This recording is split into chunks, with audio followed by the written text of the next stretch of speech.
to Ghost Chat Radio. I am your host, Jason Stanton, the Paranormal Rebel.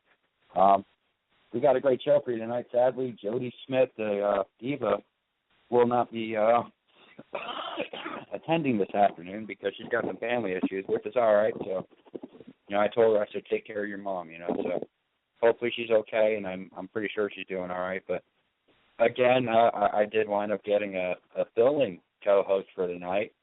So I am pleased to announce the first time ever to co-host with me, Wheelchair Dawn. Hey, come on, like sexy Dawn, hot bitch Dawn, Wheelchair Dawn. Well, if anyone knew how I got that name, I guess it would be more sexy. It would be funny as hell. People laugh. I've co-hosted with you before. Have you? I think so. You have the memory of a snail, so I do. I know you've been on the show before, but I don't think you ever co-hosted. Maybe you co-hosted. I don't know. Well, anyway, the point being is that you're so lucky to have me. I am. I'm blessed with your presence. You are. You certainly are. But it's all good. Tonight we do have a wonderful guest. We have Ron. I hope I'm going to pronounce his last name right. If not, he's more than welcome to kick my ass. Ron Milione. Is that how it's pronounced? Hey, close enough. I'll still kick your butt. Is it Milione or Milione? You could. Well, we'll go in between. How about Milione? No, you guys are good. You guys are good. You got it. Milione. I like that. It sounds very, very European. Exactly. Okay. And from what I hear, you can only stay on for an hour, right? And then you got to get off. You got some things to take care of, right? Yeah, we got some stuff happening. Probably like 7 o'clock tonight. So I got to be on the conference call at 10. But I will.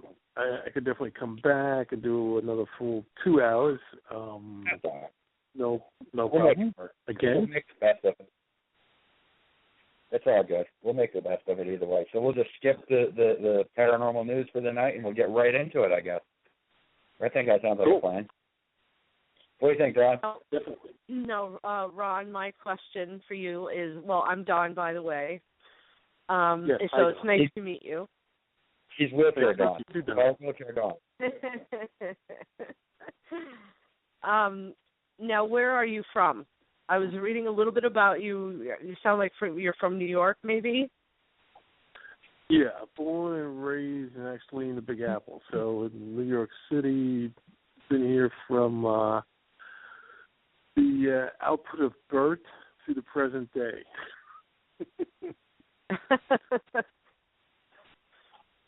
I do love that New York accent. Oh, you yes, do? You do. Okay. I do. You gotta love a good, solid New York accent or a Boston accent. John gets turned on by that shit. So here I sit right smack in the middle of New York City and Boston, and I was not blessed with either or. Word. So. Oh, that's okay. Except for snow. It's all good. Now. So my question, Ron, is it looks like you went from doing ghost hunting and ghost hunters to, or do you do mostly like UFO now? Well, if you kind of roll it back a little bit, I actually was, as a kid, more into... UFO was more real as far as stories back when I was a kid than, say, ghost hunting. So, in other words, a lot of media way back was some, prominent cases when I was a little kid. I barely remember a couple of cases, but, I mean, they were, the Associated Press, which is was the newspaper for across the country back then, about special... Oh, I remember that. Special sightings and stuff. So that was really my first interest in the paranormal, was as a kid be inspired by these, like really like cool, stories. And at that time, there was quite a bit of science fiction on television. So it was kind of cool, like being spooked on a Saturday night watching some, The Outer Limits or some other show, and then actually hearing about some case somewhere and go, wow, this stuff that could be really real, because if it's real enough on TV, I said it might be, someone's really experiencing, in some part of this country, in the world. So that's kind of more of the beginning. Was mostly into UFOlogy. Ghost at that time it wasn't really making any press. There was really no press as it is, more substantial today. But back then, the only thing that hit the headlines were mostly, special UFO sightings, because that's when Project Blue Book was active with the Air Force. So they took stuff seriously, and they would publish, certain cases and stuff. So it was like a serious investigation. Not like, today, which is kind of everyone's got Photoshop and everything else, and your eyes just can't believe what you can see now in video, especially on, between YouTube and everything else. You don't know what's true, what's not true anymore. I mean, if there was a real story behind it. Well, that's true, and I mean, it bothers me for someone like. Oh, go ahead. Okay. No, go ahead. Go ahead, Dylan. Sorry. Well, I'm just thinking, like, myself, I grew up, without going into the story, I did psychic work when I was a little kid. I mean, so it was always in my face. I had no choice but to believe in it. But we go from that to the UFO thing, and now as an adult, I mean, I'm a firm believer in UFOs, and I mean, I know you still have a lot of people that,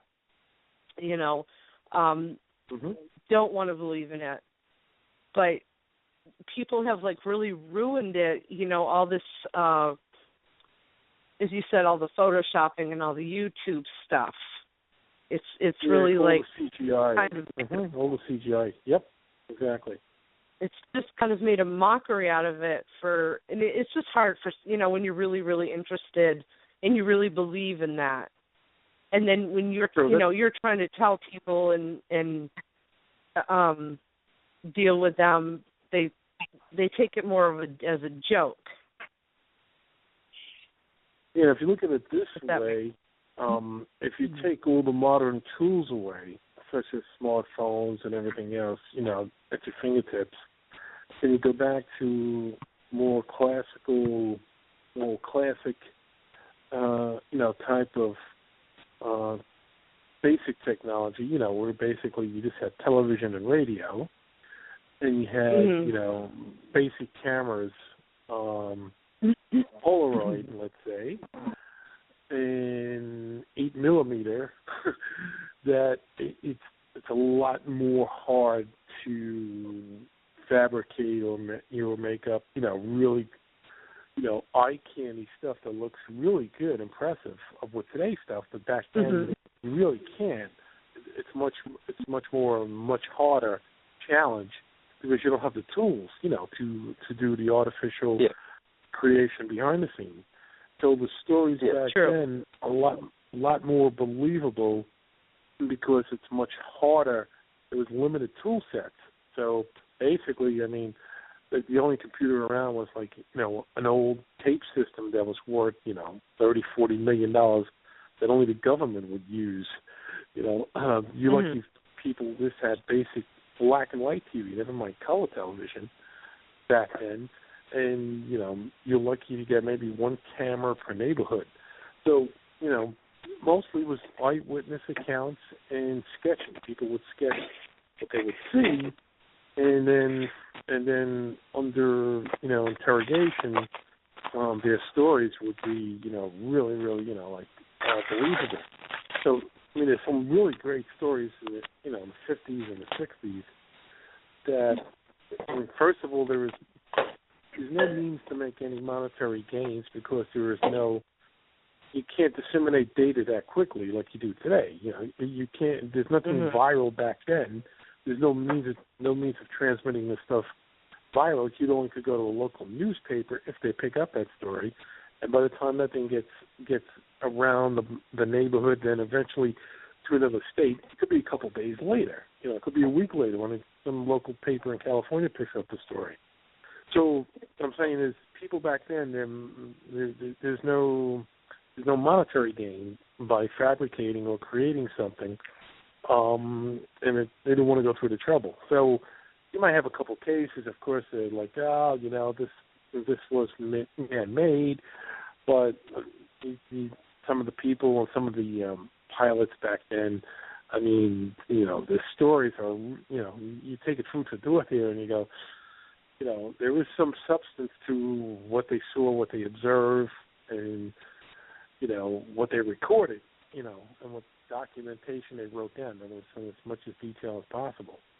So that's why it's a lot more, looking back classically, these old classic cases, more substance than present day. Someone said, hey, I saw something land, you know, in the field, and I even got a video capture of it.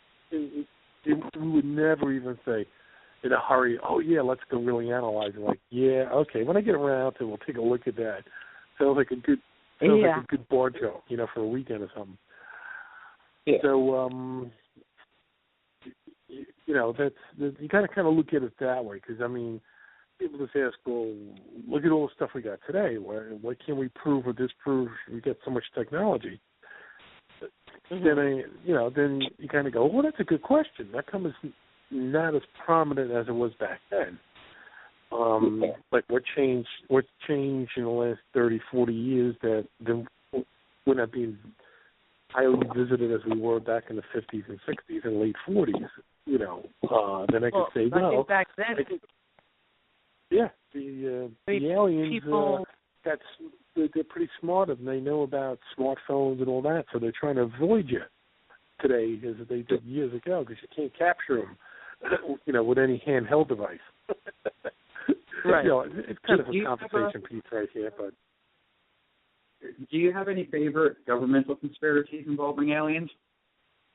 What's your thought on the sorry, I forget his name, the thing that came out last week, the leader of Russia that wants to, when they have the meeting in Switzerland where all the heads of state and everyone meets, and he's threatening to, you know, basically, Obama, if you don't tell, you know, the Americans what we know and what we have. Well, I mean, what is your thought on that? Well, I mean, are you in agreement with them? See, I mean, it's interesting. It's interesting to note that there's a couple people that I knew that were very highly technical specialists in certain areas that were asked by the government to look at certain type of ship. Let's put it that way. It's probably like, I could have said it's like the top 5 chemists in the world, and he actually lives here in the city of New York. Actually, he's a resident, but from another acquaintance, he's in the medical business, has big medical practice, but he basically runs the business. He runs all these different practices, even though he's a PhD chemist. But he actually worked in trying to re-engineer some ship from the government that had. Basically, he told me he could make heads or tails out of this structure, this alloy, or anything. That's what he could tell me. So you have conversations with a person like that I was introduced to, and you trace it back. Now, again, it's a trump card. So, in other words, if something was, they were able to capture it by accident, happen to have a mechanical breakdown, and they happen to come into a local area somewhere, maybe in New Mexico, or the Russians has got something similar in 1890, 1900. It's kind of a trump card. Now, whoever can really prove that, yeah, we do have possession of some really unsolvable technology. What I discuss with a lot of people too is if they don't understand the technology, they're afraid of it, so that's why they don't produce it. In other words, the U.S. has some possession of certain, call it alien technology, but they don't understand it and they can't figure it out as far as a control point. Can't control it. They're not going to admit that they have it because basically they don't know how to control it. So they'll be first embarrassed to the rest of the country, their fellow country people. And second, if it did get in the hands of an enemy state, let's call that an enemy state, and they were able to re-engineer or control it, then they have control and the trump card as far as now they have the upper hand as far as it could be. It could be just technical advantage, or it could be technical advantage towards their military development, etc. So now, why are they coming out? And why is he trying to come out? He's playing. They're playing chess here. So I'm going to produce a piece here on a chess set and make a move, and let's see if the U.S. is going to follow. Who's going to play whose bluff? There's rumors that they have something just as equivalent to what we supposedly the government has here. But to me, I think in either situation, neither one of them understand what they have, or they just can't. They can't figure it out because we're not there yet with our discovery of science yet. So we're just, we're just very basic to what we're doing compared to something that just happened to, like I say, hover by here for some reason. You have other conversations, and you say, if you roll the clock back 50 years and you look at the present state of technology, like I said, you got basic radio, basic TV, which has really been developed from Marconi and Tesla and Edison back in the late 1890s. So they just kind of some way control it. Still use the same law of physics to transmit a signal like a radio. But now we're in 2015. All right, so we got all these new fancy devices that we package, media and all this stuff.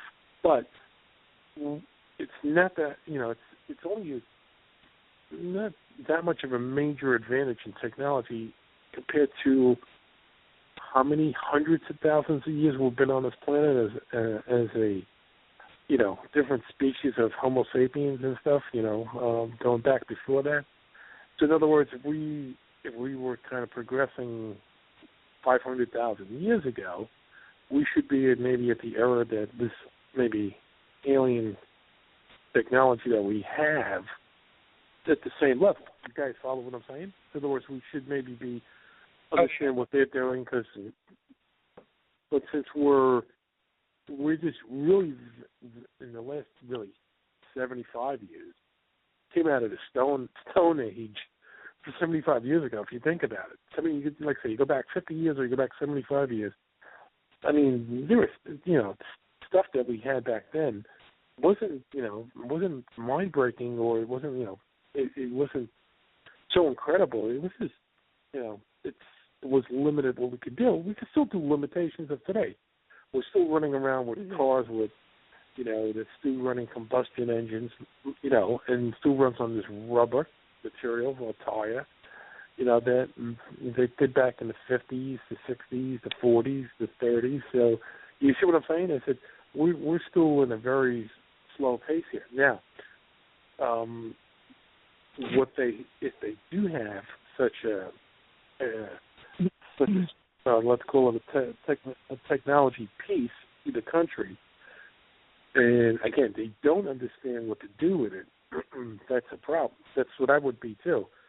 How could I admit to the public, we have a possession of some kind of technology system, but maybe there were some kind of occupants with this, with this system, but we can't explain it how it works. We can't figure out how it operates. We don't know how it's made out of. And then just think, the rest of the population goes, geez, they don't know, Mr. Government. there must be something really frightening about this, like they don't understand. So I think maybe that's the reason for the complete, still hush to this day.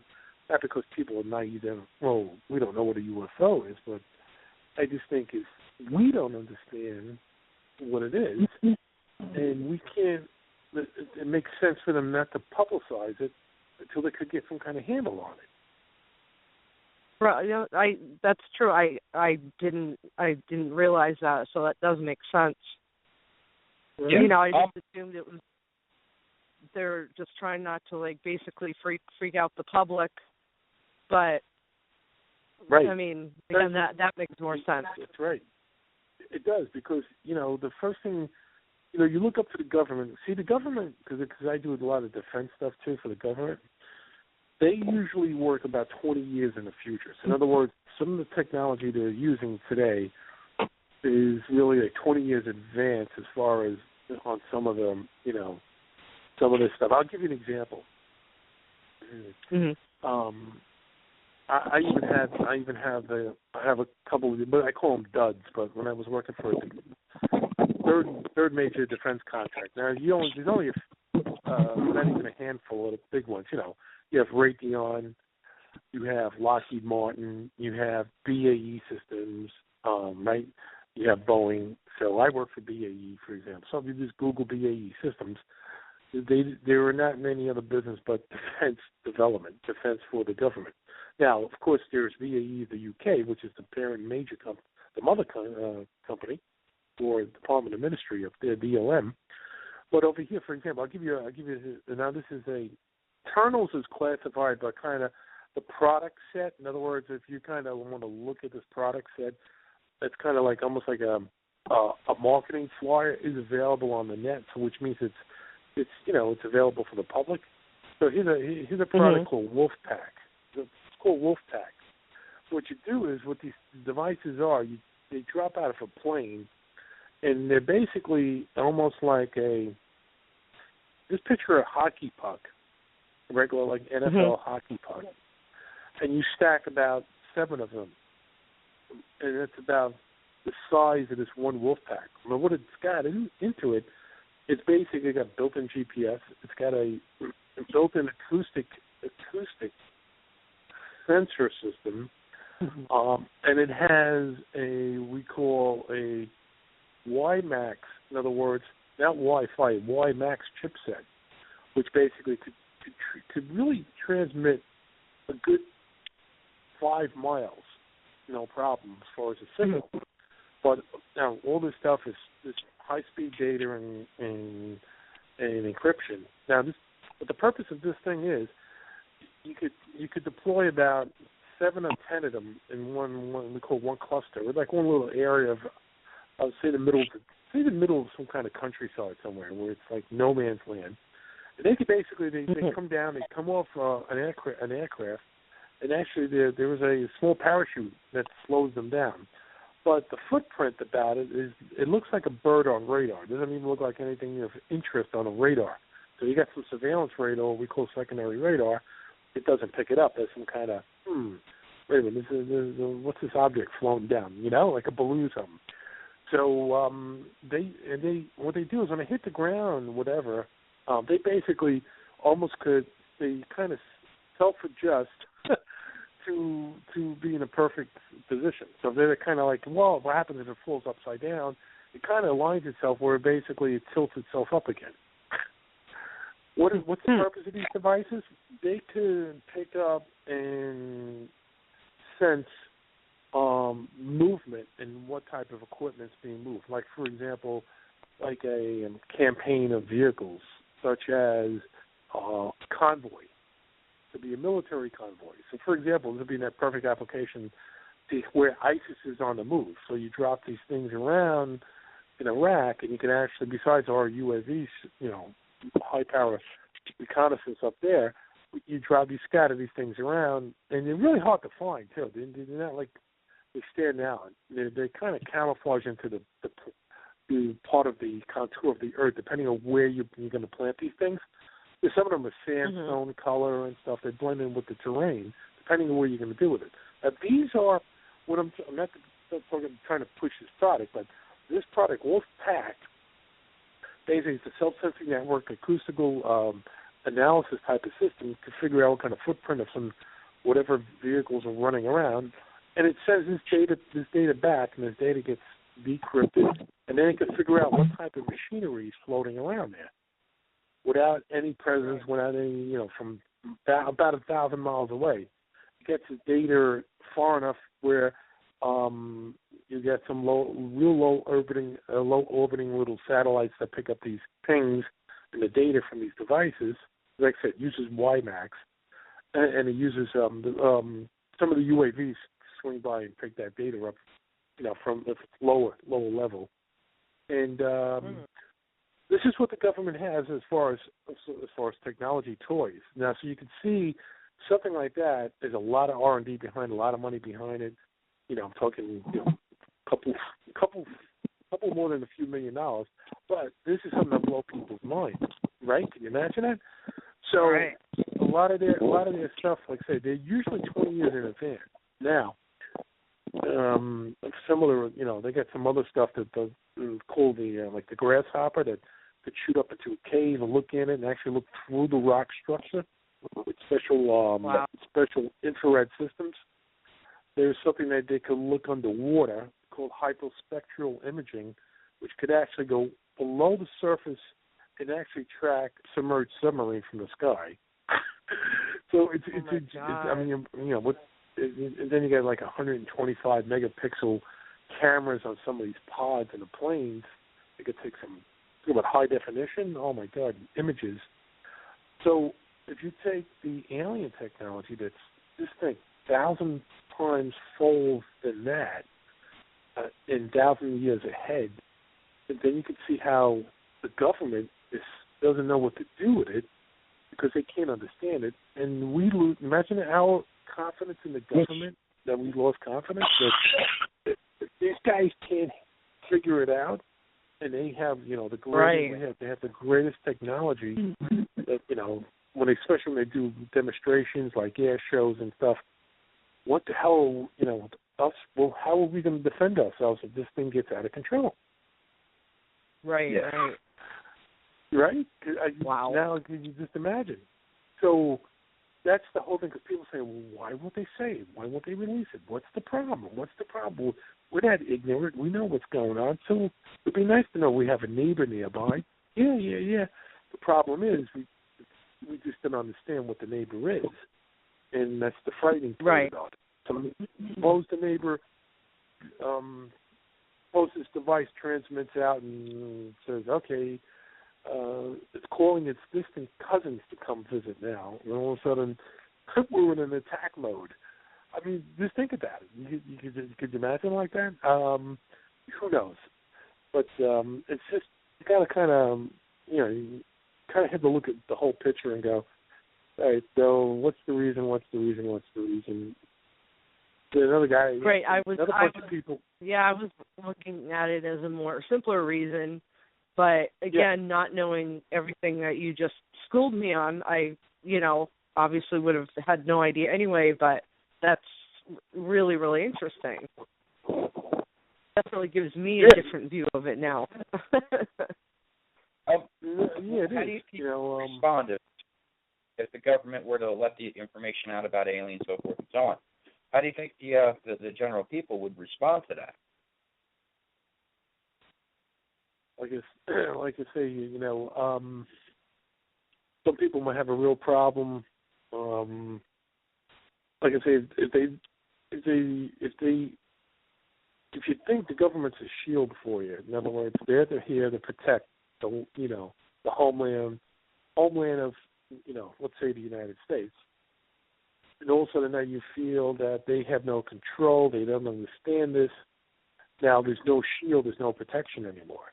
So it's kind of like what happens if, you get an invasion and we can't do anything about it. It's like, where do you hide? Every man for himself. So you would cause definitely a lot more mass panic. People know that our own government can't help us. That would be pretty pathetic, but that's the real situation. So, Right. like you say, Iraq, we got, what's going on, like, well, ISIS comes over, we'll take care of them. People have a lot of this confidence. We got the best technology, we got the best fighter planes, we got, we got nukes galore. You see what I'm saying? So people could say, I could go on my everyday life because I know that what we have in our arsenal will protect us. Yeah. Yeah, and then we got, creatures that have done things that, we haven't even done. I mean, it's obviously their technology is going to be a hell of a lot more advanced than what we could ever imagine. Yeah. So, I guess people would be a bit freaked out over that. I mean, they've managed to, cross paths of different galaxies, and, we haven't even been past the moon yet.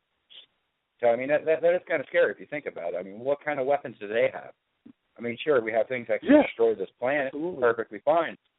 Right. They've got spacecrafts that can, be intergalactic. And I have a couple of contacts at NASA that I was back and forth with that are, they straight out telling me, man, he says we got tons of footage and stuff that we can't explain what the hell flew by, what's tagging around the International Space Station once in a while, objects on the moon that come and go.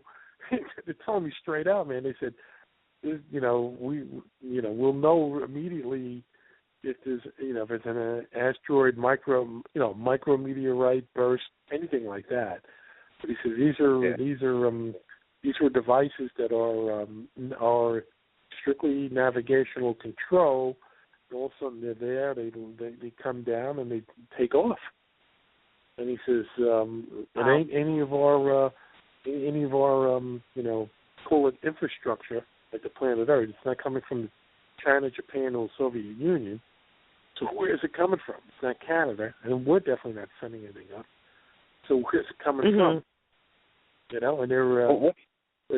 And they come across this every so often. And they're like, we don't know, but you can only speculate where it's coming from.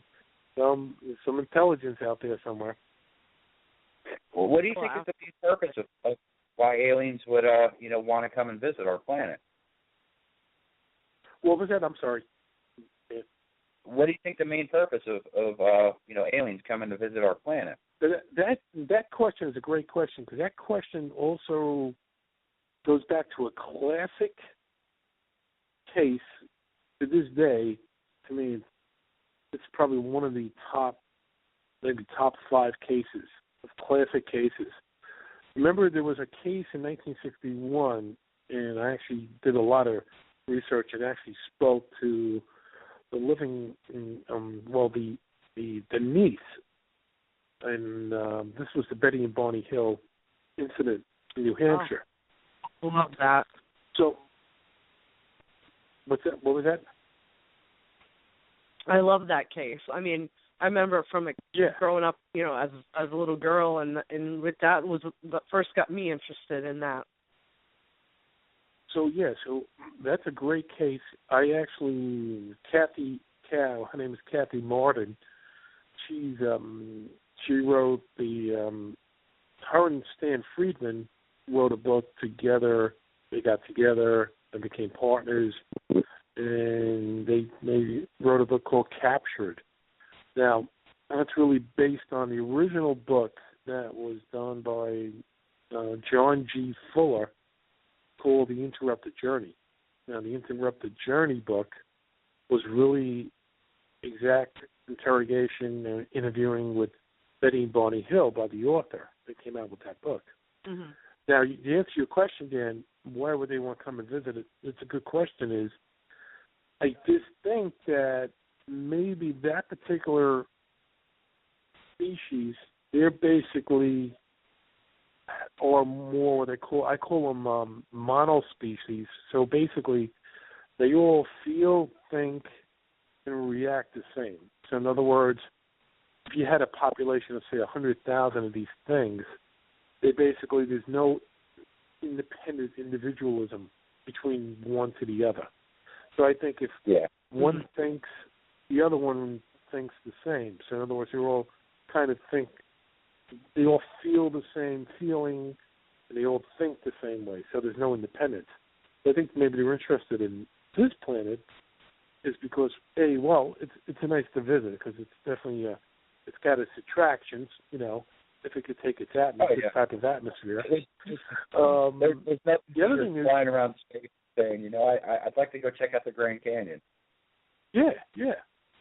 Or check out exactly. Or you want to check out the beautiful Caribbean waters, or East China Sea, where I was down there. It's like Hawaii. You get paradise here. So, but what's even intriguing to you and I and everyone else, but even more intriguing to them, is how do you get two what we call human beings, so two specimens of us, and that we are totally unique. So in other words, don't even have the same structural pattern. In other words, right?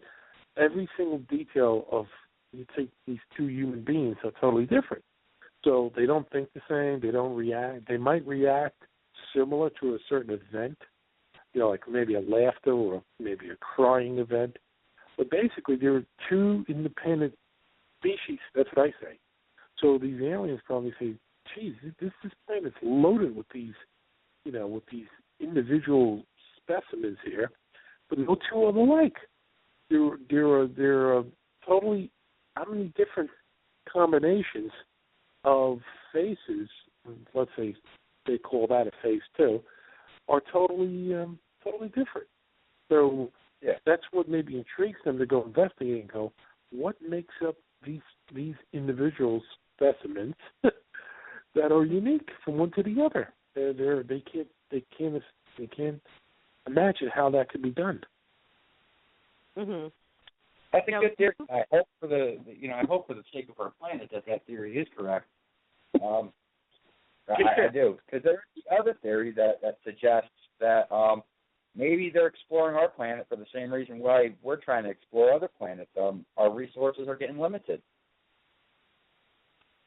I mean, it's a possibility, but what's interesting is the Betty Barney case, when she came up with a map system that the alien kind of put in what they call hologram back then, which wasn't termed yet, but kind of like just think of a hologram that just comes down and the guy could actually, this is where we are, this is where we're located. Kind of, like in Star Wars, that information where she remembered it. Yeah. So they're in a double sun system of Zeti Reticuli 1 and Zeti Reticuli 2. So it's almost except we have one here, one dwarf sun. So they have two, but similar type of planetary, environment, according to what they told her. Mm-hmm. Yeah. Yeah. So, now, do you believe, personal opinion, do you believe that they have reproduced, whether it was, genetically, physically with humans, and have produced alien/human? I mean, crude term, but some kind of subspecies? Yeah, like, yeah. I mean, what's something like that? Yeah, like there's maybe some people, aliens running around. Because if you think from what I've read, everyone's seen all different kinds of aliens. But when we think of the classic alien, the one that you hear the most about, it's a very small, but it does have kind of similar features. The eyes, the skin coloring. Right. I mean, I believe it personally. I'm not over the top about it, but I do believe that it's going on, or it's gone on, but what is your opinion? Because you obviously are much more in tune than I am. So. Well, I mean, there is certain underground facilities that are, especially out in Utah, that supposedly they're doing a kind of a cloning type of method of mixing also of getting, you could call it cross-alien human pollination, where they could basically have them, be involved with and mixed into the general population. Now, the reason why I'm saying Utah, there's a huge military base over there that does a lot of germ warfare, but at the same time, there's a lot of underground facilities that are kind of holding tanks and research going on, which is another crosstalk about this, that there was some of them are under some kind of alien control with our government. Kind of like almost kind of like a mutual agreement between the two, saying, well, we won't do anything yet, we won't take over. If you agree where, we could experiment and see how your makeup, your function is, and see if we could kind of blend in, etc. Right. And there's a lot of this. Right. A lot of this has been going on, especially out there. Now, there is a bunch of hot spots out there, but that's where Utah is one major area out there by Dulce, actually, where a lot of this is supposed to be going on to this present day, of course. And do you think that? Go ahead. Well, I was just going to ask, but you weren't done with your answering, so. But you can continue what you were saying, and then I'll ask when you're done. Yeah, so you got to keep an open mind for something like that, and I wouldn't, we wouldn't doubt it, and it does make absolutely sense. Now, as far as the resources, the only thing I could think of that could be really valuable could be maybe some, uranium or plutonium or something they could use. But the other abundance that make up the living life is out in the universe. You do have most of the elements out there. So I don't know if I think it would be more specific man-made that we might have some interest that we were able to do some control, especially with our atomic and nuclear fusion stuff, that they might have some need for that or some interest to that. For as far as I would say is resources there. Besides saying what makes the human being tick and what makes one human being unique from the other, Yeah. It's funny. I think I know a little far-fetched, but just bear with me. I went and saw a movie the other day, Jupiter Ascending, and I really honestly thought, it's going to be this kind of stupid science fiction movie, but it really actually had some incredibly realistic points, I thought, like the fact of how, these aliens, whatever you want to call them, were, so to speak, harvesting humans just for their genetic to stay young. And I thought, my God, that makes so much sense. And they also brought in the thought of how the crop circles are formed and how some memories get. Did you see it? I mean, it just. It was just amazing, and I thought, wow, I mean, these have some really valid points, and this could, it makes a lot of sense. It could be explained by some of these theories in the story. That's right.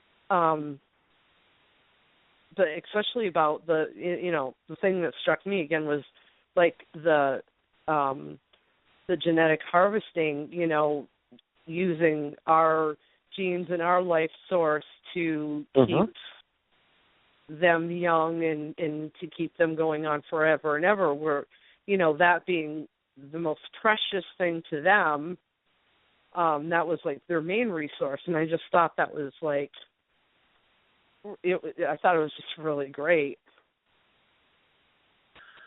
And what's interesting you mentioned about that, again, if I reflect back to the Betty and Barney Hill case, she was examined, both of them were separate exams, separate rooms, and they gave her a pregnancy test. Now, the way they did it, it was like a long, needle procedure that we came up with about 4 years later. And she remember under deep hypnosis that Dee was in such pain. She called the leader, and the leader basically just kind of put his hand over her head, and all of a sudden the pain went away immediately. Felt no pain. And then whatever they extracted, probably some DNA structure from her uterus, to see what they were going to do with that. But this is an amazing case. Like back in '61, that all this information came out under the prominent psychiatrist, Dr. Benjamin Simon, who took that information and said, yeah, this was real substantial sighting and double amnesia that was based on a true event. So how Betty explains to him under hypnosis how they were doing the so-called test, which now, of course, today is, it's they kind of do it a lot different, but back became popular in the late 60s and 70s, type of pregnancy testing, that these aliens were able to do it and collect some of her, tissue, DNA. Now, for what purpose, right? They never told her what they're going to use it for, but maybe for exactly reproduction on their end, cloning, etc. Or they have, like say, that those guys are talk to their management, and their management talks to some government leader that we have back then, where you have this cooperative thing going on. Right. And how they target this couple at 11:30 at night in the middle of nowhere is interesting. But there also the interesting point too is when I'm talking about interest in human beings, that he was black and she was white. Now back then, you never had black and white together. Back in '61, it was a total no-no. You would never hear something like that. Yeah. So was that the trigger? Was that the trigger to attract these, aliens as they were just happened to somehow come by, and all of a sudden they focused on these two and saw something unique and go, well, we're going to go interrogate and do some testing. Right. So yeah. I mean, I always wonder why they chose them, because they weren't, as I said, they weren't of by our standards, overly intelligent or there was nothing particularly special about them. No, not at all. Except for one had different color skin. So that was that was a curiosity point. Now how they know that, or how they were able to sense that, that's an incredible feat. Even if they were, I'm saying, they were a couple of miles away. They were about 60,000 feet in the air, floating down, and they see this think of a little dot, like a vehicle driving through a mountain range in New Hampshire. That they said, "Aha, we're going to go follow these guys, and there's something about them that we could sense. So let's go check them out tonight." Which was pretty, like I say, an incredible story. But yeah. Excellent. It only makes sense, right? I mean, if you put your shoe on the other foot and you were the alien, you would say, what could interest us or help us that this place has? It's almost like a general thing. Like, what would, like, say, hey, I want to move into another state. I want to move to California. But what's the attraction, like, say, from East Coast to West Coast? Well, the weather is better. Different type of people, more, let's say, open, friendly, a lot more opportunities, and maybe say my field. I'm just saying, I'm just trying to give a bunch of reasons why I need to go explore that other state. The same thing with these characters out there, what they need to explore here, because everything else is, you think about it, right? Everything else is probably dead land. I mean, the whole planetary system, maybe, our nine cousins here, all the way out from Pluto and beyond Pluto. They say, there's nothing going on there. This planet has nothing but storms. This is too cold. Look at this third planet from this big warm gobless sun, and let's see what's going on there. But it's a fascinating subject to come to some kind of closure, which hopefully one day we could come to kind of a real closure and say it does exist or really it doesn't exist.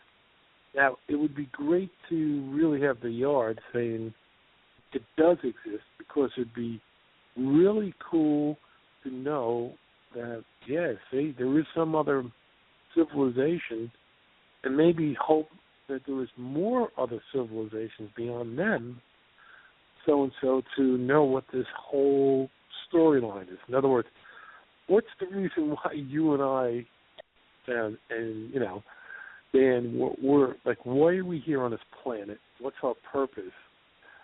Why, just what's the function? If you look at it and you go, well, you're born into this planet, and some people, of course, have a lot more, let's call it luck, than other people. But then you get, you do all this effort, right? And then let's say you're trying to accomplish so much, but then you die. You die off and you're gone.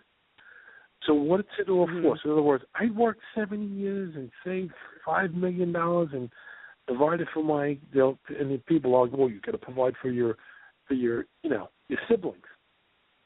Okay. Yeah. But then all that exhausted effort is wasteful because now I'm dead. And you go, does that make any sense? Why would you? It don't make sense. Or if you had to redesign this whole planet, wouldn't you? And then you say, wait a minute, you want to keep the person keep going, right? Like, keep on achieving, right, reap the benefits of your learned lessons, so to speak. Yeah, and as you get older, yes. In other words, you don't have an average of 80 years old. You have maybe an average of, say, 800 to 1,000 years is when you die. So by that time, all the things you could give to your fellow creatures, and let's call us humans, right? The more of the benefits. Can you imagine if you still had the Einsteins going, or the Edisons, and all the other great guys? It would be probably a lot more progressive than we are right now. But it's kind of a sin. It's a wasteful. You kind of say wasteful, but it doesn't make any sense logically to me. Like you come in, you do certain tours of life, and then you go, and then you don't come back again. Well, supposedly you'll come back in that same body, but it's like, why who created it that way, and what's the reason? Maybe some other civilizations got a better answer. So in other words, if we do come in contact with an advanced civilization, maybe they're closer to the creator and say, well, here's the reasons why you guys experienced this yet, and da-da-da-da-da. So it'd be nice to kind of know, what else is out there and how they are compared to what we go through and what we, what we witness and done, between the two. So it's Here's a question for you, which you just really made me think, and I'm going to bring it up because I've brought it up to other people before, and I pretty much got shot down. But again, it brings in the thought of religion, but it kind of makes me think, and I've thought this before, I openly admit it, what if God, you know, the higher entity, the higher power, what if it was alien? I mean, and there's really nothing to disprove it or prove it, but what if this higher power was an alien source? And I've been kind of obsessed with that thought because I thought we don't, you know, God, you know, or whatever word you want to put there, no one's ever seen. We know, you know, the faith and how the spirituality of it, but we don't know exactly what it is. True. So what if it is of an alien life source? Yeah, I mean, what's your thought on that? That's what I'm asking you, because I've thought about this, and I haven't run into too many people that really want to go there. Because if you think about it, if all these events in the universe are going on at the same time, I mean, stuff that's happening in galaxies that are, we couldn't even think of the number of zeros away from us, that are, creating stars. Stars are dying. So what kind of force or what kind of control? Who's controlling all these? I call it, events. All these triggered events throughout the entire universe. There's got to be. What's the force behind those triggered events? It can't be, self-propelling and self-oscillating. It doesn't make sense. There's got to be some kind of alien, like you said, some kind of huge alien force, some super force above it all that control and oversees these events throughout the universe, including our day-to-day stuff here on this little planet. So, how does the sun still stay in its perfect synchronization, day after day after day after day after day? Now, if that was, they call it chaotic combustion, basically that thing should, this from the inner core nucleus, just keep blowing out, just destroy everything. Right? Could you imagine that? So you got this, you can't even look at it with the naked eye, and you got this huge fireball in the sky that's really close by, not far, I mean, compared to the distance of the universe, and it's contained, it's self-contained, and it's perfectly matched to keep this planet and everything else alive, temperature-wise. So how is that being controlled? Well, it's a natural stuff. That's what I'm saying. Wait a minute. There's got to be some super being. Something has got to be controlling, the synchronization, how that thing stays in sync, stays intact. At the same time, controls all the other structures in this universe, keeps things in sync. Does it have, let's say, imagine the moon and the gravitational starts working against. Now the moon's getting closer and closer to get a collision. So you're right. I mean, it's got to be this alien type of force that's got to have all this in check, because there is no way, I call it free-running chaos. All this coincidence could be just by itself. It's impossible.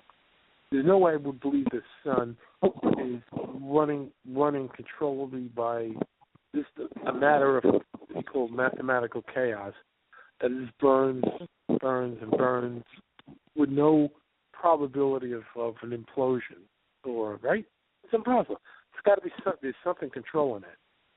And you're exactly right. I agree with you. There's got to be some kind of alien force out there, which basically, you call it God, but it is the supreme something that basically right. is Right. running this whole table of stuff here. Yeah.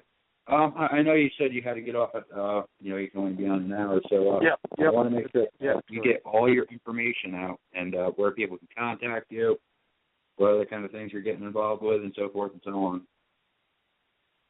Yeah, absolutely. Let's see. Also, I was just going to say this, that we're going to be working on a new type of TV show, and it's going to be pretty cool. I can't really mention the working title yet, but they're going to be shooting for one of the major networks. But it'll be based on, characters and stuff that could be across the board of all the different fields of normal to paranormal type of situations, which basically have to use some kind of technology to help solve the problem. So it could be something regarding a normal state. In other words, what can you kind of come up with to solve this type of problem? Some kind of investigation or something, but using some kind of technology tool set.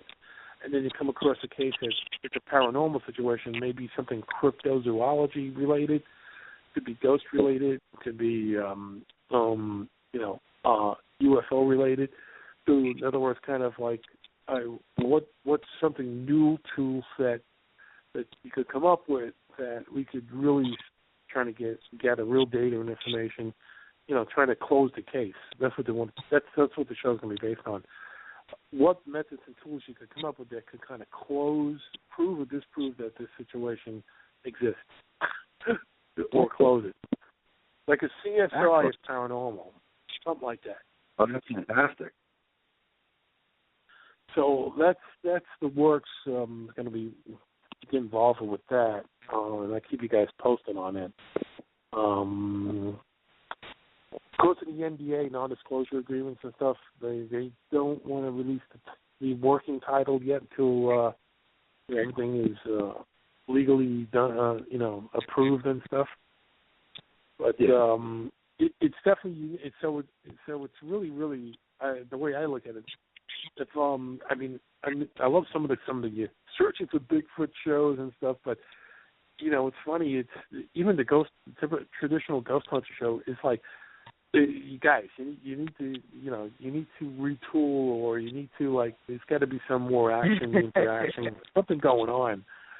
It's just basically getting too dried out, and it's you start to lose interest real quick. You investigate the state penitentiary, which is saying, the K2 meter is on. Come on, man, we got to be more inventive than that now. So this is what the show wants to do. It wants to do is really be creative, come and have some kind of real interaction, something going on, where you could, prove or disprove whatever. And sometimes it's hard to collect some kind of data, but that's what they want to do. They're going to push us to do. You got to come out with something.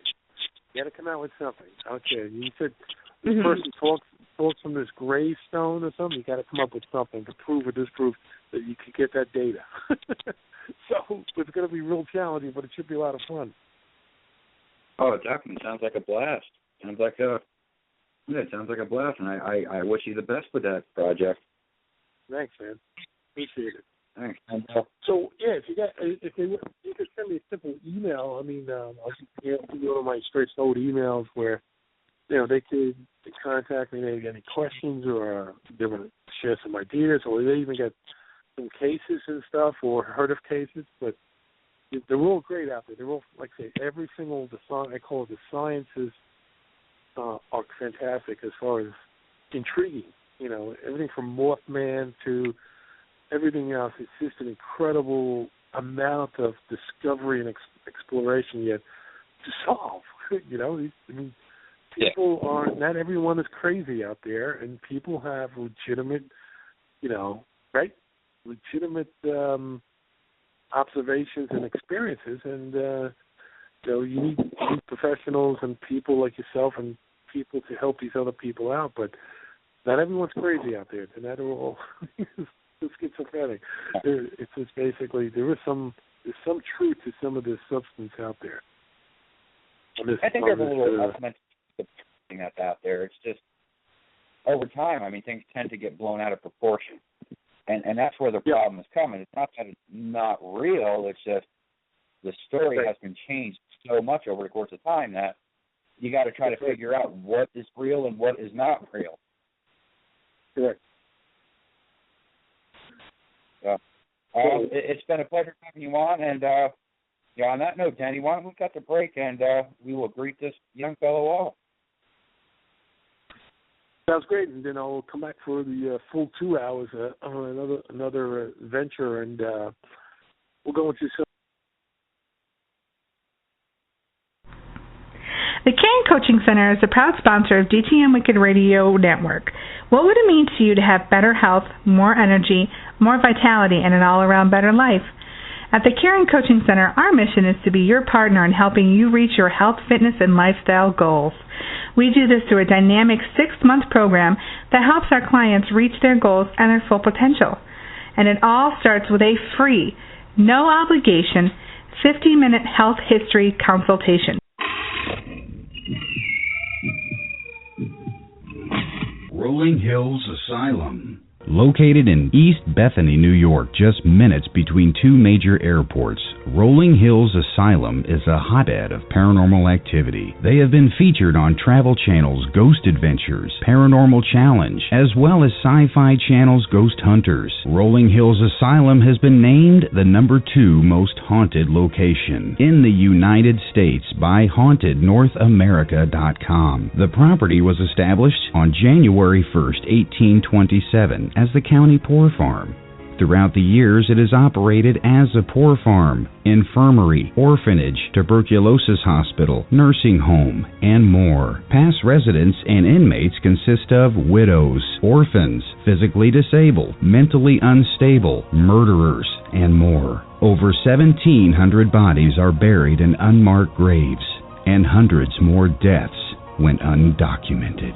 Rolling Hills Asylum is known for a plethora of phenomena, including disembodied voices, doors slamming, footsteps, sounds of furniture moving, full-body apparitions, shadow people, ghostly touches, and numerous Class A EVP. Rolling Hills Asylum proudly offers historical and flashlight tours, 4- and 8-hour public ghost hunts, 8- and 9-hour private ghost hunts, and more, by appointment or pre-booking only. For more information, please visit www.rollinghillsasylum.com. That's www.rollinghillsasylum.com. Or give them a call, 585-502-4066. That's 585-502-4066. Rolling Hills Asylum. What are you doing this weekend?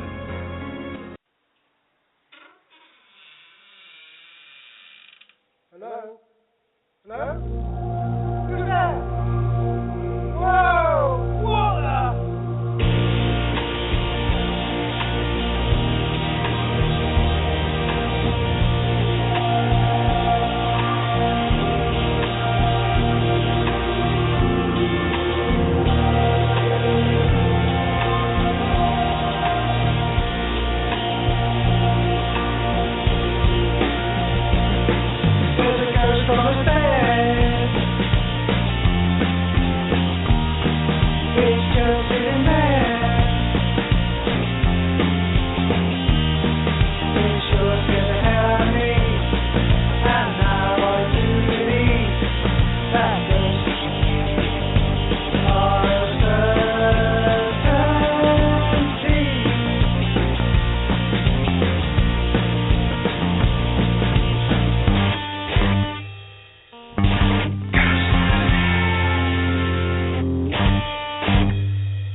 do believe in spooks.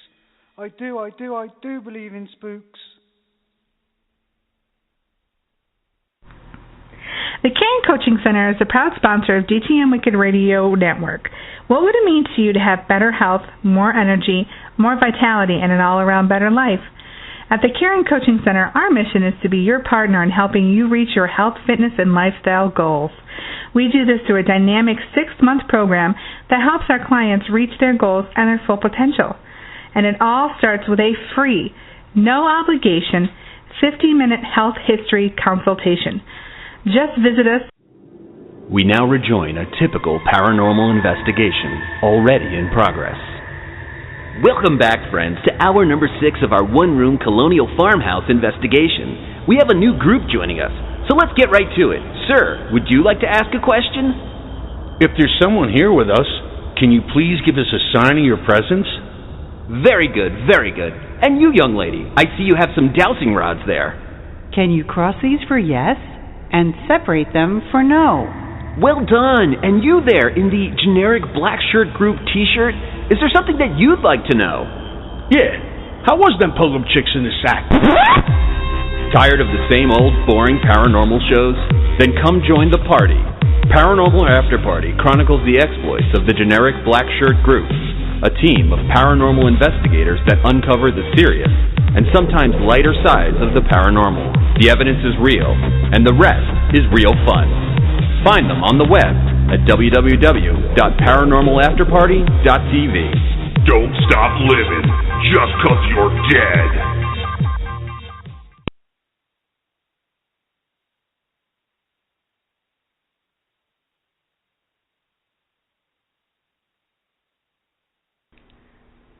The historical Fort William Henry Conference Center and Resort is a proud sponsor of DTM Wicked Radio.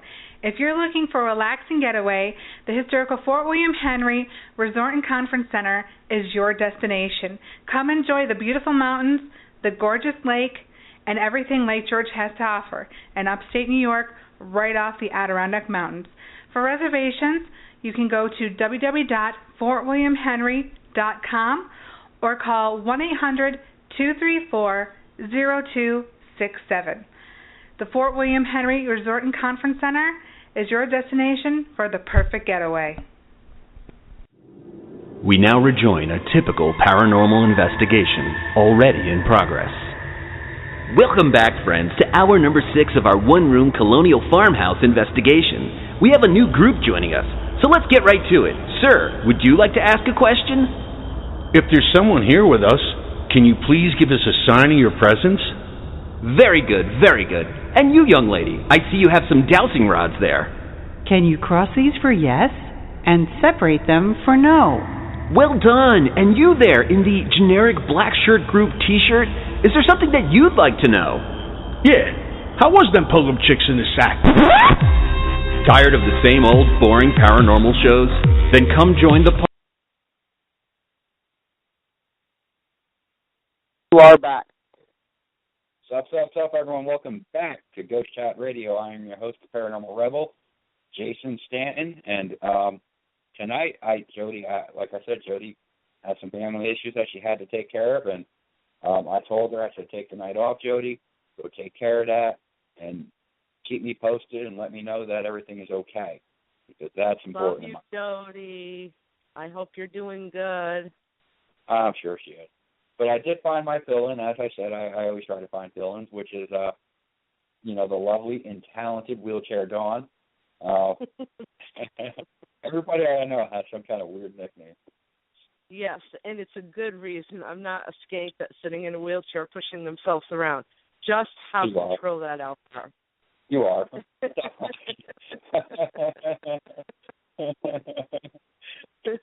But all you do is you take the Wheelchair Dawn and you take it and use your imagination, and then you probably have how I got the name Wheelchair Dawn. Probably not. But it's all good. So, well, anyway, considering I haven't really talked to Dawn that much lately, Dawn, tell me exactly. We go way back. We go back, from like a year and a half ago, and we've been friends. Well, what the fuck have you been up to? what have I been up to? Oh my God, where do I start? Wow, my life is such a thrilling roller coaster ride of excitement. Yeah. Pretty on a daily basis. I just don't even know where to start. Oh, please. I actually yesterday I had somebody ask me to come to their home to they think that their house is haunted. And so I'm probably going to go do that sometime soon, which I'm kind of excited about. She's having the classic, very old home. I've actually done in a couple other houses in this area. It's a very historic area. The houses, were built in the early 1830s, if not sooner. I've already done a few years ago, and so I don't doubt that there's something going on in this house. She just moved in. It's a single mom with two little girls, so she's pretty scared. So I'm hoping to get over there. And if I was a single mom with two girls, I'd be scared shitless. Yeah, well, especially, when I first met her, she did not believe in anything. She was your classic, it's all bullshit, there's no such thing, when she would talk to me, she would refer to, when I started telling her what I did, she, that creepy voodoo shit. And I'm like, well, okay, voodoo and that really don't have, don't go hand in hand, but whatever, I know what you're saying. And she said, 2 weeks after that, I bought this house and yada, yada, and now I guess she's become kind of a believer. So it's kind of interesting how you go from that and all of a sudden I become the person that they want to come to their house. It goes from being bullshit to, hey, wait a minute. Yeah, why don't you come over to my house? Well, a lot of people want you to go over to their house. Yeah, a lot of men do, but women not so much. I usually find that it's usually for a completely different reason. Yeah. And just really started to pick up on that. So, what's up with you, Mr. Stanton? Oh, me? Not a damn thing. Considering it's winter, I'm hibernating.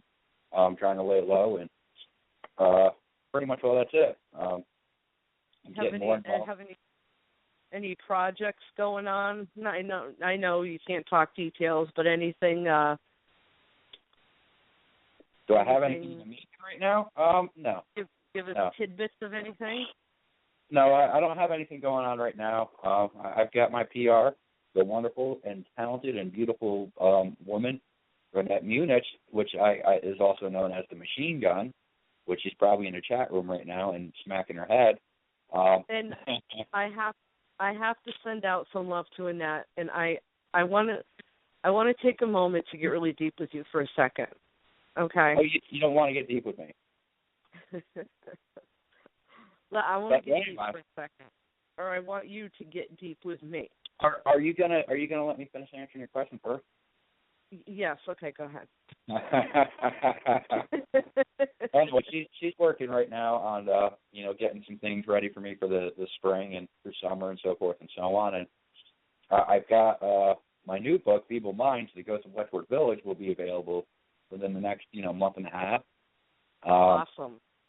Yeah, and then I just started writing a children's book, which I know a lot of people are saying, "Hey Jay, that's kind of you write that? What the hell?" Yes, it's true. I am in the middle. I just started writing a more age appropriate book between the age of 8 and 13. I would say 8, 12, something like that, because there's not a lot of books out there for those those kids to read.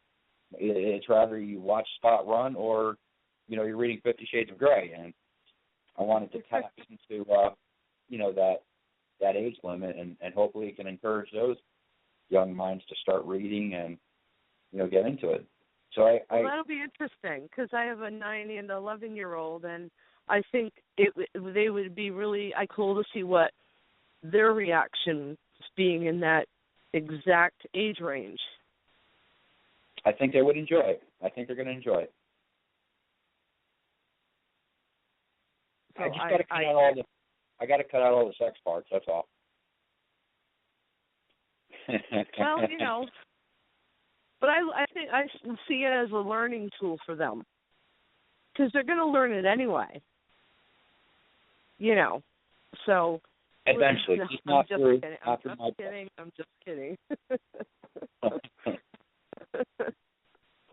So I just started writing that about a week ago. So I'm hoping that I can have that, shipped over to be edited, by French Point Publishing, probably by June or July. Awesome. And if that does well, I'll start making a series of them. That would be really, really great and very impressive. I am very proud of you. I know I don't say it as often as I should. I hope you're not hurt, but I am. I'm very, very proud of you. And I know quite a few of my friends that, know of you from me. They're also very proud of you, and that's really cool. Hey, how are your friends? Huh? How are your friends? Well, yeah, some of them. I do know some of them. I said, how are they? They're all good, but I don't know. I've been kind of hibernating. I haven't really been talking to anybody. Yeah. So been kind of like, I don't feel like calling anyone. I don't really feel like doing anything. It's quite out of my realm. Well, it's the winter. Everyone's all fucked up. Back to my. I want to go back to get deep for a minute. I really want to wish Annette on this evening. If I could have one wish tonight, I'd wish for her two Scotsmen with kilts show up at her door. And their knees are cold. It's cold outside. And their knees are cold because, they don't have anything covering their knees, and they need to come in, and they need to get warmed up. And they have nowhere to go because they're lost. I wish for her that they show up at her door and need a little warmth and comfort. And that's just for you and from me. Love you. I think your McNuggets would be shriveled and trumped and, But that's okay. Once they got warm, everything would come back into place. You don't understand the McNugget factor. It's like groundhog. That's what it is. If you want to know when spring will start, ask a guy because they will give you a flat out. When one nut drops, you got 6 more weeks. That's it.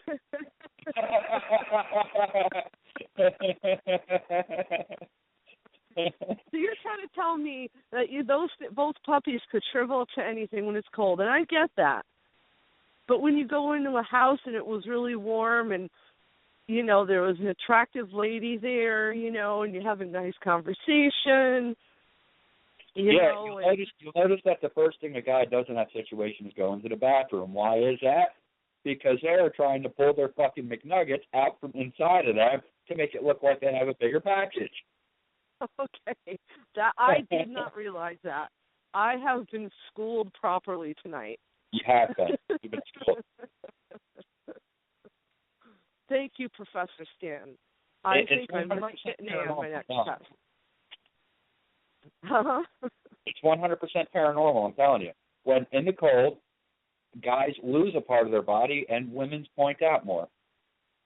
Why? I don't know. That really is true. I'll never figure it out. Ours are just, it's leading the way to go back into where the frick it's warm. Not out. Ours points it because men are dumb. Ours was saying, talk down at 98.6 up there. That's where I'm going. What do you like? I got to search for warm air somewhere. Do we have a GPS? You have an internal GPS. Annette, I love you. Keep in mind, Annette's got to put up with me. It's all good. And I think Annette will put up with you forever. And I know that if you were ever to show up with a Scottish kilt, she would probably tolerate anything and everything you did from that point out. I don't think so. I get yelled at enough by Annette. It's all good, though. So we got to get back on topic and away from, the McNuggets formation. I don't even know what I'm calling it.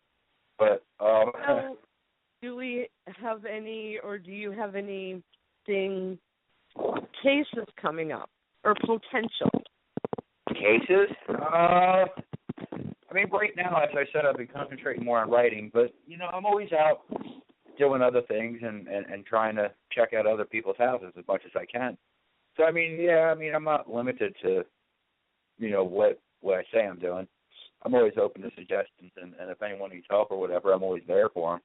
But I mean, I may go back to some of my more well-known locations that I go to on a regular basis. Well, I can't say regular basis, but on a weekly basis, and see what happens. I haven't been to them in a while, and I think those spirits may miss me and they want me to hang out with them. Maybe play some chess or something like that. Who knows? Now, okay, I'm going to bring up a theory with you. I know I've talked to you about this before, and I've actually talked to another ghost hunter who I admire very much about this, and he was like, I never thought about that, but I want to see what your thought is on this. And I'm not trying to be, rude, but this is seriously a theory I have about putting out, if you're at an investigation, putting out sexual energy being more primitive. Like they tried the thing of using fear, and if they put someone who's scared to death into a room, that they're trying to get activity. Fear being obviously a very primitive emotion. Yeah. So, but I always had the theory of the sexual energy, which I think is even a little bit more primitive, a little bit more organic, so to speak. Organic? It's organic. It's more organic. Okay, yes, we'll consider organic. It's been fed, more naturally, chemically induced, things. Okay, we'll go with that. Yeah, and if I someday I really, really want to test that out because I really feel that there could be something. We'll have to get your husband to join in on some of our adventures then. Yes. I'm not saying throw a couple in the middle of a room in Letchworth Village, okay, and say, okay, everyone have sex. It's not that simple. I'm talking about the buildup of sexual energy, and does it have to be real? You see, this is the interesting thing about trying to test something like that. This is where it works complicated. Unlike fear, sexual energy is actually focused on a specific type of thing. Now, I don't think that focal point is going to affect paranormal energy, but your ability to pick it out is going to be completely harder with a sexual energy than fear. If you throw someone into a building with fear, they're looking for every little bit of thing that may be, paranormal or, some kind of goblin coming down the, stairwell, whatever the case is. But if you have sexual energy, it's derived towards another physical person, and you don't give a fuck what's going on around you. You just want to met that person. You want to do what you got to do, smack her ass, smack his ass. It don't matter. So your focal point is completely different, so it's going to be harder to detect all those subtle, little voices or whatever the case is because you're not paying attention to it. Right, but, I'm not thinking, let's hey, my husband and I, let's go in and we start doing our thing. We're not paying attention. My thing is more like, let's take hypothetical I mean, I'd have to put you in a room. This is what I would have to do in order to completely test that. I would have to put you in a room with your husband, put on some berry white or something like that, maybe some candles, and hook you up some nice, maybe some lotion in there. Who knows? Whatever makes you moist. Some lotion. Well, anyway, now I would have to. You would have to agree that you would want a home video made of you, because I'd have to load it up with cameras.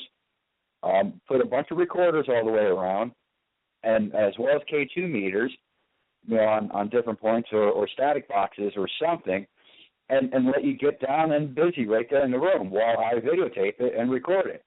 And the reason why I would do it is because I know you're not going to be paying attention to those subtle little specific things, but my cameras is going to be more sensitive to it, and my recorders and my static boxes, and my goal is to hope that I wound up getting more activity during that particular, 2 minutes than I would for the rest of the night.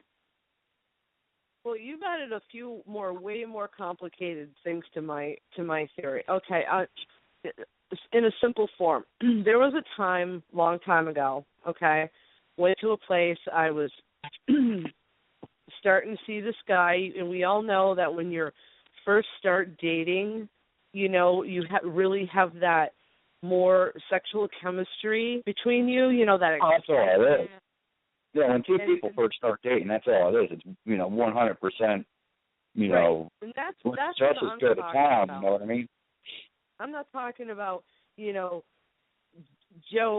and Jill have been married for 10 years because it's gone. I'm not trying to be negative, but that's not what the energy I'm talking about. That's love. That's companionship. I'm talking about just the raw energy, but you would need a biased point of view, viewing everything to see if the activity is centered around those particular people. Right, but here's my point. When I was in this situation a long time ago, went to a haunted location. Of course, the guy was with it was all me. He's just there because he wants to go see what it is that I do. I have no equipment or anything like that. I know you're a female. What? You're a female. You lack the equipment. Yeah, I have my own equipment. I have my special equipment that no man has ever been able to figure out. Am I right, ladies?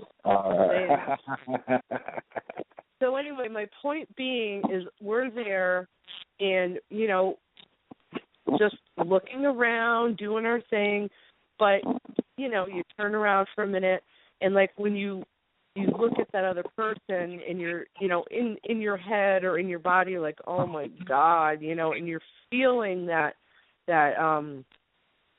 chemistry with that person, but you're not doing anything about it, but you feel it there. And so, but I'm still like walking around being turned on by what I'm getting off that person, but yet I'm still investigating, seeing what I can pick up. Yeah. You know what I'm saying? I mean, but again, you're not going to be able to do that with everyone because you walk in a room, and if you don't have that specific physical chemistry where whether you're 20 feet apart or you're 2 feet apart where you just want to go and like start ripping that person's clothes off. I'm not saying you go do it. I'm just saying you want to, but you're still able to like really take that and focus it and use it to like try to feed more energy so you're going to have things show up or you're going to get more stuff to happen. That's what I'm talking about. Yeah, and I don't deny you would wind up getting more activity. It's just considering you're not paying attention as much as you want to believe you are, you would need someone documenting everything. All right, well, next, when I want to do my theory, I'm going to have you come along and videotape. All right, and you can be paying all attention and, I'll be off having fun or something. Okay. But you can videotape that. We can make that work. Now, okay. considering you're talking about the non-sexual part, just that particular, feeling, we really don't want to bring your husband. You're going to have to find someone else because you've been married a long time, and I know damn well you're not walking down the street saying, oh, I want to rip his clothes off. I know you're not doing that. You're probably saying, hey, honey, fuck you.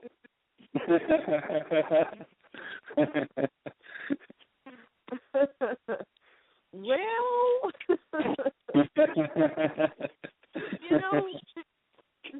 it's true, and I don't doubt he'd probably say the same thing about me. I mean, but that's life. That's human nature. I mean, I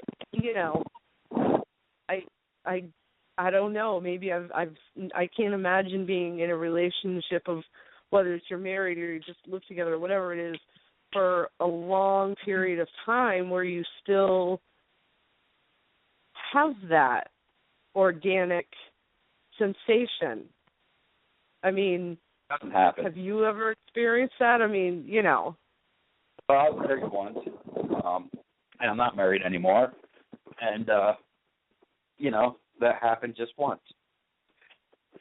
Mm. That's all I got to say about that. That's all I got to say about that.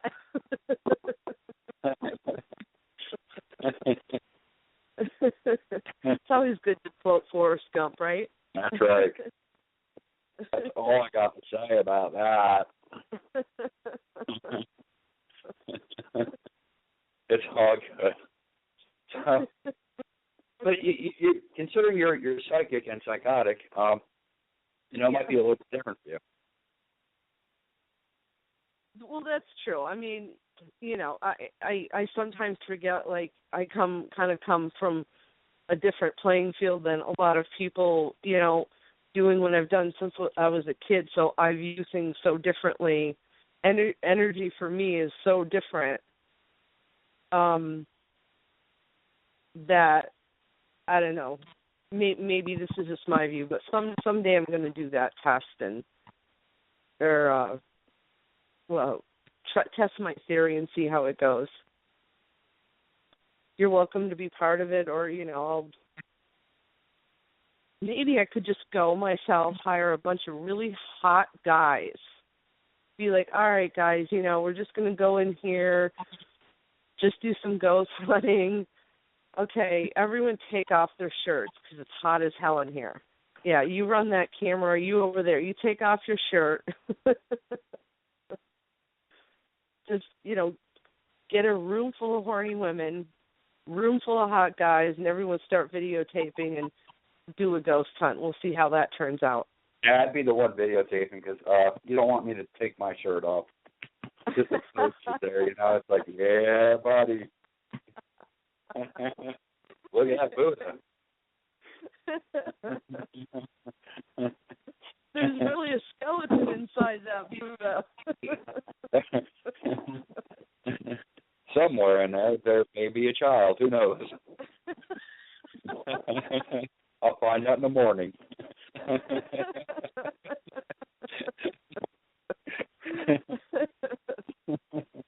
Oh my God, that was a good one. That's all good. Who went and knocked that thing up? Oh man! So, Dawn, tell us about your psychic connection, and how long have you known that you were some kind of psychic chick? Let's see. I've known I was a psychic since I was about 2, and I've known I was psychotic since I was about pretty much when I hit 40. That's when that kicked in. I think you realized you were psychotic when you started hanging out with me. Yeah, I think that could have been the beginning. I think something snapped up in my head and all hell just broke loose. Yeah. Excuse me. You are excused. Well, basically, when I was a kid, I used to see things that other people couldn't see. And hold on one second. What the fuck are you talking for? Oh, that horrible tickle.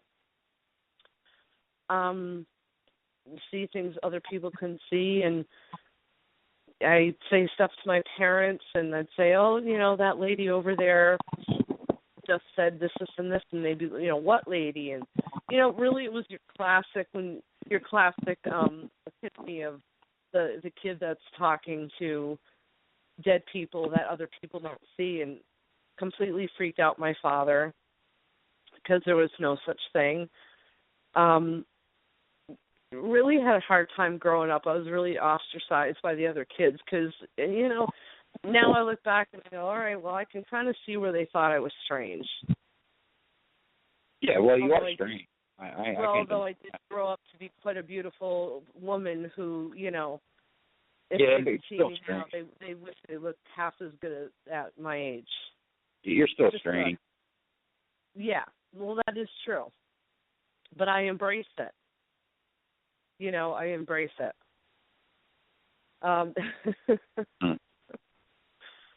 And so, as I get older, I notice if I get around a lot of people, I could hear what they were thinking, and that got to be really disturbing, and that still goes on. I can't be around crowds of people because I pick up on other people's problems and feelings and emotion, and it just overwhelms me and makes me physically ill. And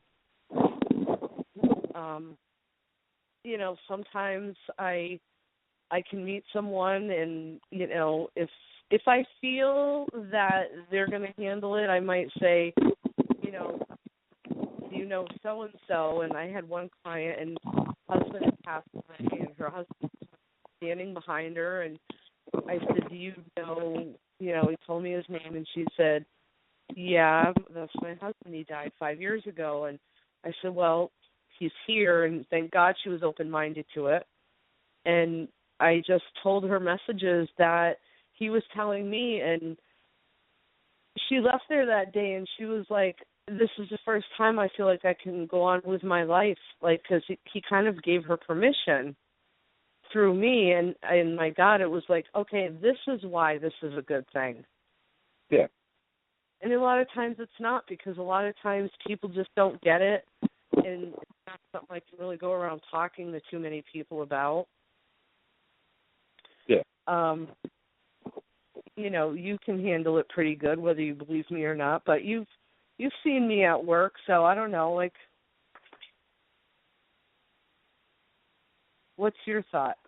I don't think I go too crazy with psychics? Yeah. They don't bother me, as long as some of them bother me, but most of them don't bother me. They leave me alone, and that's a good thing.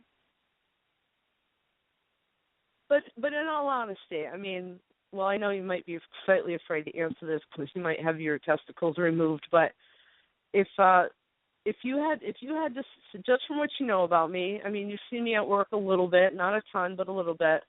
If someone asked you, geez, how legit do you think she is? What would you have to say? Say that again. If someone what? Ask me what? If somebody asked you, how legit do you think that Dawn is? What would you say? I would say Dawn's about 80+% accurate. Okay, well that's good. I mean, I take that as a compliment. Yeah. But again, I said you could have been afraid of losing your testicles at some point. So.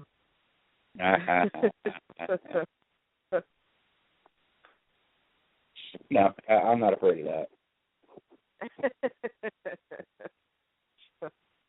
Testicle removal would be a blessing. Oh, really? All right. Well, I've seen the horror that them things can get me in. They're not welcome. So, Jason, do you ever want to have more children? Hell no. Let's go Dr. Phil here for a minute. Why? Why not? Okay. If you really must go down that path. Your listeners might be really interested in getting to know Jason a little bit more on the personal side. There's nothing to know. Read my book.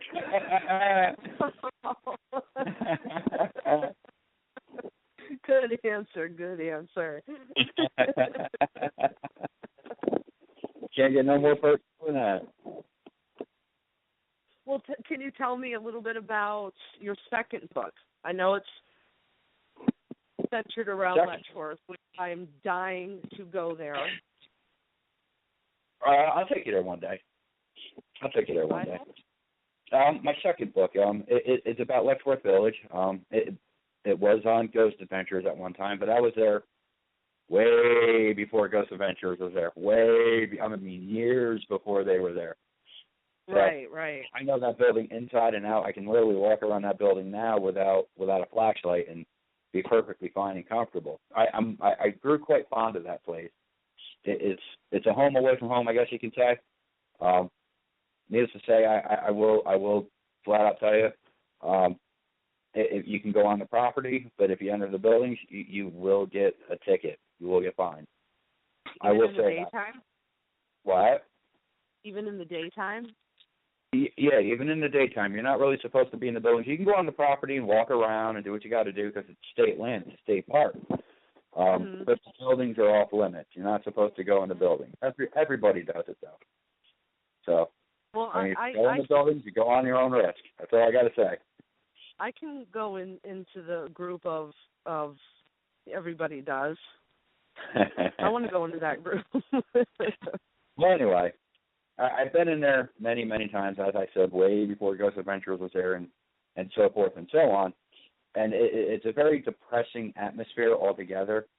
And it's also very passionate at the same time. So you get a lot of barrage of mixed emotions and feelings. And if you go in there from a psychic, and I'm not even psychic, I'll tell you flat out, you're going to be psychologically probably scarred for a long period of time. Because it's a lot of traumatic stuff has happened there. So anyway, I wanted to do some research, but not just on that building. I wanted to do research for those type of asylums altogether. Right. By those type of asylums, they basically housed more of the mentally challenged and handicapped, people throughout generations. And this particular building opened up, I believe, in the late 1800s, if I'm not mistaken. And I'll go into some stories here and so forth and so on, but I got to tell people, this just wasn't this building. This was every asylum like this across the country. Basically, I wanted to capture and ensure that the readers who pick up this book got a grasp of the type of torture and hell that went into these facilities. That was my main goal. And so I did a lot of research on that building in general, but I also picked up a book called Inventing the Feeble Mind, and I asked everybody, please pick up that book and read it. So I read this book, and that's basically what that was about, just the basic treatments and so forth and so on throughout the history in these sort of facilities. Mm-hmm. So I read this book, cover to cover, and it helped give me a little bit of grasp, and it also helped clarify a lot of questions that I had about Letchworth Village in general, because if you go into that particular facility, you will find records and files laying all over the place. I mean, just blown out, and it's kind of sad, too, because, this building's been closed down since the 90s, and here it is, almost 20 years later. We're going on 20 years later, and, these records are still there, and they should be in they should be in a registry or something like that. Right. But they're not. They're just laying all over the place. So, I obviously, throughout my journeys of being in there, I've picked them up and I've read a lot of them and so forth and so on. Now, a lot of the questions that I got from reading those particular records, were answered by reading that book, Creating the Feeble Mind. And basically it goes into a lot of experimental surgeries, I guess you can say. A lot of doctors, they wanted to see if their anatomy was, similar to those of the regular people, so they just cut them open and check everything out and so forth and so on. Now, a lot of people say, well, that's not too bad. Well, even though it is bad, we'll look at it and say, well, it ain't too bad. We'll keep this in mind. Considering that these people had no mental capacity as those of a normal person, they felt that using anesthesia was unnecessary. So they're getting cut open without, any kind of anesthesia, just dealing with the pain. And a lot of them actually died right there on the operating table because, it was just too great. Or they'd use very little anesthesia. They give them a couple of aspirin and say, okay, let's do this. So, I mean, they went through crap like that. A lot of vaccinations that, we take for granted was experimented on these patients, throughout the country. The polio vaccination. When that was invented, they didn't test it on lab rats. They actually tested it on, these people with handicapped disabilities. They would line them up in a row, hundreds of them at a time, and inject them with the actual vaccination. And then 2 days later, they'd line them back up again and inject them with the disease, just to see if it worked. And that's the things that they would do, and a bunch of others to go on with a few. And I know that's sad and that is extremely depressing, but it's true. It's true. And right. a lot of the things that we take for granted in modern medicine, such as the vaccinations, certain kind of surgeries, and things that we do take for granted, we kind of owe it to these people because, well, that's how they learn how to do it, basically, on these particular patients. And right. And they had no choice over the matter. It's not like they looked on a bulletin board and said, hey, have your liver cut out for $20. Let's go check it out. No, the doctor looked at him and said, you're coming with me, laid him down on the operating table, cut him open, or did whatever the hell they wanted to, and that was it, and they had to deal with it. So, I mean, I wanted to capture all that in my book, my second book, and I think I did pretty well. I think I did it pretty well. Not to mention I also wanted to capture, the paranormal phenomena that I encountered, as well as that location. Some of the more well-known ones since throughout my time of being there, and I put it all on the one night, which I know isn't 100% accurate because a lot of the paranormal encounters that happened to me, happened over the course of several years. But I threw some of the more important ones and more, I guess you can say, impressive ones is the best way to say it, and threw it into one particular night in my book. So, I mean, I wanted to capture that, and I think I did well. So, basically, it's like a story within a story, the whole thing when it boils down to it. It's got the historical story, and then it's got the overall story. So, for an even better book. I mean, you've got the two facets that are totally interesting. Yeah, and it definitely branches off and takes a completely different direction from my first one, on Rest in Peace. But they're both equally excellent, if you want my honest opinion, in their own little way. Absolutely. I mean, I enjoyed your first one, but I'm really looking forward to the second one. Yes. I can't wait until it's finally released. I know I get a lot of messages on a daily basis asking me, Jay, when is it coming out? I want to know. Jay, I got to get it. Jay, I want to read it. I mean, I get messages up the ass. Man. It's crazy. So then I got to, get on the phone with my PR and my publisher and say, hey, we got to get this done because I'm tired of getting hounded over here. And they're like, okay, Jay, we'll get it done as soon as we can. And they're busting their ass to do it. They really, really are to get everything edited and ready to go. And I seriously, I couldn't thank them enough for working so hard on it. And I applaud them because I know I'm a pain in the ass. Yeah. Yes. Well, I think that the importance of Letchworth, I know how important it is to you and how much of an impact it's made on you. Oh, there's the British bitch. Oh, I was like, in 90 seconds, I'd like a cup of tea and a croissant, please. All right, well, I guess we're wrapping it up. We are. Well, we are. Thanks for having me on. Fun, as usual. Oh, yeah. And it's always good having you right, bitch. Well, I know. Of course, anyone would say that. Okay, 60 seconds. There's the English bitch. She's coming on and telling us, hey, you got to get the fuck off soon. But that's all right because we're simulcasting. So if we go a little over, it's all good. Blog Talk will just cut us off, and we'll still be live on DTM. Well, if anyone wants to know about me, you can find me on Facebook, Dawn Hayden.